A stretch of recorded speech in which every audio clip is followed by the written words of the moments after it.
A busca por um controle melhor da diabetes tipo 2 é uma luta diária para muita gente, né? Mas e se um tratamento novo pudesse de fato virar o jogo? Hoje a gente vai analisar a fundo o medicamento que acaba de ser aprovado no Brasil e que promete exatamente isso.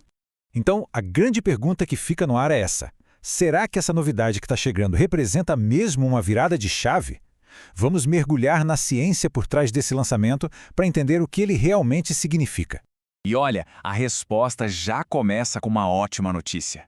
Sim, é oficial. No dia 25 de setembro de 2023, a Anvisa deu sinal verde para o Mounjaro, cujo princípio ativo é a tirzepatida. Essa aprovação é específica para o tratamento de adultos com diabetes tipo 2 e, claro, sempre associada a dieta e exercício. Tá, mas o que faz ele ser tão especial, tão diferente? Bom, tudo se resume ao jeito como ele funciona, seu mecanismo de ação. E olha, é o primeiro desse tipo a ser aprovado. Ele atua de uma forma que nenhum outro medicamento para diabetes tinha conseguido fazer até hoje. A palavra-chave aqui é agonista duplo. Pensa assim, o nosso corpo tem vários interruptores hormonais que controlam o açúcar no sangue. O Mounjaro é único porque ele consegue apertar dois desses interruptores ao mesmo tempo, o GIP e o GLP-1. Ativar os dois juntos melhora e muito a forma como o corpo gerencia a insulina e o açúcar. E é aqui que a gente vê o pulo do gato. Até agora, os medicamentos mais modernos dessa classe atuavam em só um desses receptores, o GLP-1. O Mounjaro é como ter a chave para duas portas diferentes que levam a um controle glicêmico melhor, em vez de uma só. Essa ação dupla é o que o coloca em outro patamar. Claro que uma ação inovadora como essa precisa de provas muito sólidas. E elas vêm de um programa de estudos clínicos gigante chamado SURPASS. Para ter uma ideia, ele envolveu mais de 19 mil pacientes com diabetes tipo 2 no mundo todo, inclusive aqui no Brasil. E dentro desse programa enorme, o estudo que todo mundo estava esperando era o SURPASS-2. Ele fez um confronto direto, cara a cara, entre o Mounjaro e a semaglutida, que é o princípio ativo de medicamentos muito conhecidos. Vamos dar uma olhada nos resultados. O primeiro número é de cair o queixo. Os pacientes que usaram a dose mais alta de Mounjaro perderam, em média, 12,4 quilos. Agora, para colocar em perspectiva, isso é praticamente o dobro dos 6,2 quilos perdidos com a semaglutida. É uma diferença que pode, de fato, mudar vidas.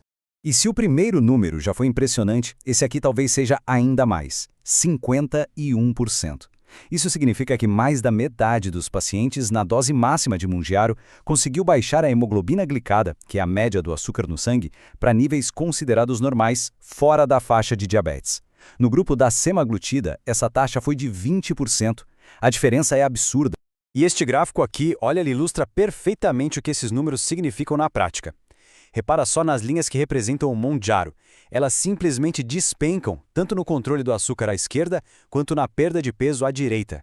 Elas se separam de forma muito clara da linha da semaglutida ao longo do estudo. A superioridade visual é indiscutível. Bom, com resultados tão potentes, é fundamental entender a parte prática, né? Vamos ver agora como o medicamento é usado, quais são os efeitos colaterais mais comuns e os alertas importantes que todo mundo precisa saber. A administração é feita com a injeção debaixo da pele, uma vez por semana. O tratamento sempre começa com uma dose bem baixinha, de 2,5 mg, e vai subindo aos poucos a cada 4 semanas. Esse processo gradual é super importante, porque ajuda o corpo a se adaptar e a minimizar os possíveis efeitos colaterais. E por falar em efeitos colaterais, os mais comuns são gastrointestinais, como náusea, diarreia, coisas do tipo. A boa notícia é que na maioria das vezes são reações de leves a moderadas e o mais importante, elas tendem a diminuir com o tempo, conforme o corpo se acostuma com o medicamento. Agora, um ponto que precisa ficar muito claro. Essa frase vem direto do material oficial. Apesar da perda de peso ser impressionante, a indicação do Mounjaro é para o controle da diabetes tipo 2. A perda de peso foi um objetivo secundário dos estudos. Essa distinção é fundamental. E para quem está no Brasil, qual é o status atual? Essa tabela resume bem. A aprovação da Anvisa já aconteceu, isso está concluído. O próximo passo é a definição do preço pela CMED, que é o órgão que regula o mercado. Então, na prática, o medicamento ainda não está à venda nas farmácias. E com isso, a gente termina essa análise com uma questão fundamental. O Mounjaro não é só mais um remédio. Ele inaugura uma classe terapêutica inteiramente nova, a dos agonistas duplos. A pergunta que fica no ar é: qual será o verdadeiro impacto dessa inovação, não só para os pacientes de hoje, mas para o futuro do tratamento da diabetes no mundo todo? É algo para ficarmos de olho.